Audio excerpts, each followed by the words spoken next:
یہ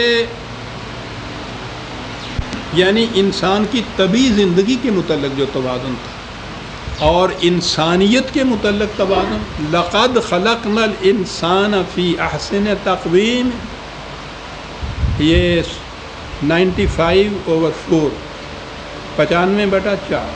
لقد خلقنا الانسان فی احسن تقویم.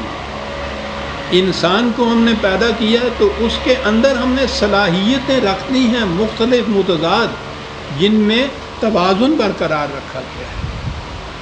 ثم رددناہ اسفل سافلین، یہ پھر اپنے آپ کو اس متوازن سطح سے جو نیچے گراتا ہے، اسفل ہی نہیں اسفل سافلین، وہ پست ترین درجے سے بھی پست درجے پر یعنی حیوانات سے بھی نیچے گر جاتا ہے. پھر وہ اس لیے کہ حیوان بھی اپنی جبلت یا انسٹنکٹ کے مطابق زندگی بسر کرنے کے لیے مجبور ہے، وہ ادھر سے ادھر ادھر ہوتے ہی نہیں. وہ ایسا توازن برقرار رکھتے ہیں. وہ بکری نے گھاس کھانا ہے، گوشت نہیں کھانا، بھوکوں مر جائے گی، گوشت کی طرف نگاہ بھی نہیں اٹھا کے رکھے گی، وہ نہیں توازن بگڑنے دے گی. انسان کی کیفیت یہ ہے کہ اس کے اندر یہ چیز ہم نے دی تھی. میں نے عرض کیا یہ اب انسانیت کا ذکر آ رہا ہے، تبھی زندگی کی بات نہیں ہو رہی. انسانیت کے اندر جو اس کی مختلف صلاحیتیں ہیں ان کے استعمال کے مطابق بات ہو رہی ہے. انہیں اگر خدا کی اقدار یا ویلیوز یا اصولوں کے مطابق استعمال کرے گا تو وہ حسن قائم رہے گا. اگر یہ نہیں کرے گا تو یہ گرے گا، اور گرتے ہوئے جو نیچے جائے گا اپنے مومنٹم سے جب نیچے گرتا ہوا چلا جائے گا تو پس سے پس تری اسفل سافلین. اور واقعی انسانوں کے بعد جرائم جو سامنے آتے ہیں، جرائم ہی نہیں، بعض ان کی کرتوتیں جو سامنے آتی ہیں، انسان ورطۂ حیرت میں گم ہو جاتا ہے کہ یہ تو حیوانوں سے بھی بدتر کم بخت گرا ہوا ہے. اسفل سافلین. بچتا کون ہے اس سے؟ الا الذین آمنوا وعملوا الصالحات. اقدار و صفات خداوندی کی صداقت پر یقین محکم رکھے، اور پھر عمل کے بعد صالحات کہا ہے.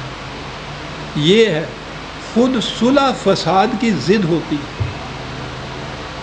فساد ڈس آرڈر کو کہتے ہیں، ناہمواریاں پیدا کرنا، انتشار پیدا کرنا، کسی شے کو اس کی حالت پہ نہ رہنے دینا، اس کی ضد ہوتا ہے جسے صلح یا صالحین. قرآن نے جہاں کہا ہے اعمال کے لیے صالحین کا، وہ اعمال جو اس پرپورشن کو قائم رکھنے والے ہیں، ہمواریاں پیدا کرنے والے ہیں. یہ پیدا کر دی جائے گی بات، وہ جو مقصد تھا احسن تقویم کا وہ پورا ہو جائے گا. اور اگر یہ چیز پیدا نہیں ہوگی تو پھر فساد اور بگاڑی. وہ جو ملائکہ نے آدم کو دیکھ کے کہا تھا کہ کس قسم کی ایک مخلوق پیدا کر دے گا، یفسد فی الارض ویسفک الدماء، یہ تو فساد پیدا کرے گا، خوریزیاں پیدا کرے گا. اس نے جواب میں اتنا ہی کہا تھا کہ انی اعلم ما لا تعلمون، ہم جانتے ہیں جو تم نہیں جانتے. ہم جانتے ہیں کہ جب یہ اپنے اندر بیلنس قائم کرے گا، صالحیت قائم کرے گا، تو پھر تو فرشتوں کو کہنا پڑا ہے کہ ہمیں تو اتنا ہی علم ہے جتنا تم نے دیا ہے، اس سے زیادہ نہیں ہے. تو خدا نے کہا دیکھا ہم نے کہا تھا نا کہ تمہیں نہیں معلوم کہ یہ کیا بن جائے گا. یہ جن کو ہم کہتے ہیں کہ جی وہ تو فرشتہ ہے، یہ تو اس کی خرابی کرائی جاتی ہے. فرشتے کو تو اختیار و ارادہ ہی نہیں ہوتا. تو پھر یہ الا الذین آمنوا وعملوا الصالحات فلہم اجر غیر ممنون. ان کا اعمال صالحہ کا نتیجہ یہ ہے غیر ممنون. ایک تو یہ چیز اس کے معنی یہ ہوتے ہیں، اس کے معنی یہ کہ غیر منقطع کہہ لیجئے کہ جب تک یہ ایمان اور اعمال صالحہ رہیں گے یہ اجر ملتا ہوا چلا جائے گا. افراد میں بھی، معاشرے میں بھی، مملکت کے اندر بھی. جو ہی وہ اس پٹری سے اکھڑا پھر وہ اسفل سافلین ہوا. فاحسن صورکم، پھر ہم آگے درس کی آیت کے لیے. اور یہ کس طرح قائم ہوگا؟ وَإِلَيْهِ الْمَصِيرُ. عام طور پہ اس کے متعلق سمجھا جاتا ہے کہ صاحب پھر جانا تو خدا کے ہی ہاں ہے نا. آپ دیکھتے ہیں ربط نہیں اس طرح سے قائم رہتا. یہ احسن صور جو ہے خدا کی طرف رجوع کرنے سے اس کے جسے کہتے ہیں نا کہ اس کے آغوش میں پناہ لینے سے یہ بات ہوگی، تو وہ کیا چیز ہے؟ صفات خداوندی کا اپنی ذات میں منعکس کرنا، اور پھر اس میں حسن پیدا کرنا، ان صفات کے استعمال میں حسن اور توازن کو برقرار رکھنا، یہ ہے الہ المسیح۔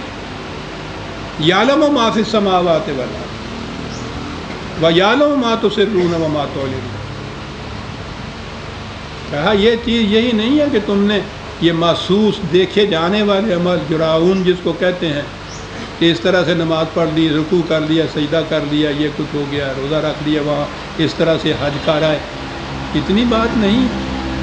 ہم تو اس کو بھی جانتے ہیں کہ تمہارے دل میں کیا خیالات گزرتے ہیں۔ کائنات کے اندر جو کچھ ہے اس کا تو ہمیں علم ہی ہے، ان کو تو اختیار و ارادہ نہیں دیا گیا، وہ اس کے مطابق کرتے چلے جا رہے ہیں۔ انسانوں کے اندر یعلم ما تسرون و ما تعلنون، انسان ہے ایسا۔ حیوان تو عزیزان من کوئی منافقت ہی نہیں کر سکتا، یعنی حیوان جھوٹ ہی نہیں بول سکتا۔ کبھی دیکھا ہے آپ نے کسی حیوان کو جھوٹ بولتے ہوئے؟ اس کی منافقت ہی نہیں ہوتی، ہوتا ہی نہیں ہے کہ وہ اندر سے کچھ ہو باہر سے کچھ ہو۔ شیر سامنے آئے گا شیر ہوگا۔ یہ تو انسان بھیڑیا ہے، جب سامنے آتا ہے تو بکری کی کھال اوڑھ کے آتا ہے، اس لیے مارا جاتا ہے۔ دوسرا بھیڑیے کی شکل میں آئے تو پھر نہیں یہ فریب میں آ سکتا۔ کہا تم یہ کچھ کرتے ہو، کر سکتے ہو، ٹھیک ہے، ان کو تو تم فریب دے سکتے، ہمیں فریب نہیں دے سکتے۔ ہم جانتے ہیں کہ یہ بکری کی کھال اوڑھی ہوئی ہے، ماسک پہنا ہوا ہے تم نے، ہم تمہارے دل میں گزرنے والے خیالات تک سے بھی واقف ہیں، اور یہ تمہاری زیست کی، تمہاری سیرت کی بنیاد تو استوار ہوتی ہے دل میں گزرنے والے خیالات سے۔ پہلے خیال دل میں آتا ہے تو ارادہ پیدا ہوتا ہے، اور ارادہ عمل میں آتا ہے تو پھر وہ اس کو کام کہتے ہیں۔ بنیادی خیالات پہ وہ کہتا ہم اس کو بھی جانتے ہیں۔ واللہ علیم بذات الصدور، دلوں میں گزرنے والے خیالات تک سے ہم واقف ہیں۔ کہا یہاں کھڑے ہو کے پھر تم پوچھو گے کہ صاحب اس کا انجام کیا ہوتا ہے؟ وہ قرآن کا انداز آپ کو معلوم، تاریخ کو کتنی اہمیت دیتا ہے۔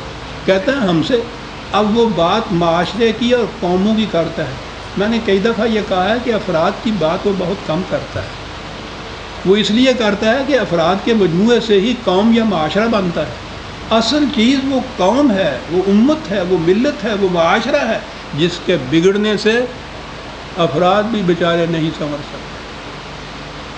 ان کی وجہ سے جو تباہی آتی ہے پھر اس میں افراد بھی بہہ چلے جاتے ہیں۔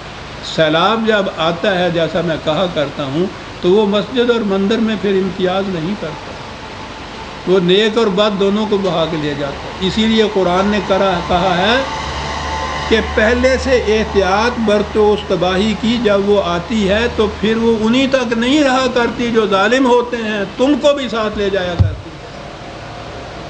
سیلاب آنے سے پہلے بند بنا لو، ورنہ یہ نہیں ہوگا کہ صاحب اس میں وہ اوورسیئر ہی مارا جائے گا جس نے سیمنٹ کی جگہ ریت ڈال دی تھی، تم بھی اس کے اندر آ جاؤ گے، تم پہلے سے اس کی احتیاط برت لو۔ کیا بات ہے، واتقوا، تقویٰ کے معنی سمجھ میں آ جاتے ہیں۔ آنے والے خطرے سے تباہی کا پہلے انتظام کر لینا، اسے کہتے ہیں متقی، ایسا کرنے والا۔ ساڈے والا متقی پرہیزگار نہیں وہ آپ کو ذہن میں ہے نا کیا تصور آ جاتا ہے۔ وہ یہ کہتا ہے کہ قوم کا جو نظام ہوتا ہے اس کا نتیجہ نکلتا ہے، تباہی بھی، خوشگواری بھی، اور وہ کہتا ہے کہ پھر ہم سے کیا پوچھتے ہو۔ وہ اپنا انداز جو ہے، کہا سابقہ اقوام جو گزر گئی ہیں، گزر چکی ہیں، ان کے نوشتوں کو پڑھو، تاریخی شہادتوں کو سامنے لاؤ، کاغذوں پہ لکھی ہوئی نہیں ملتی تو جاؤ ان کی اجڑی ہوئی بستیوں کے کھنڈرات کی اینٹوں پہ لکھی ہوئی ان کی داستان پڑھو۔ قرآن کہتا ہے عزیزان، الم یاتکم نبأ الذین کفروا من قبل فذاقوا وبال امرہم ولہم عذاب علیم۔ جو پہلے گزر چکی ہیں قومیں جنہوں نے ان صداقتوں سے انکار کیا، سیکولر نظام قائم کیے، منافقت برتی، ان قوموں کے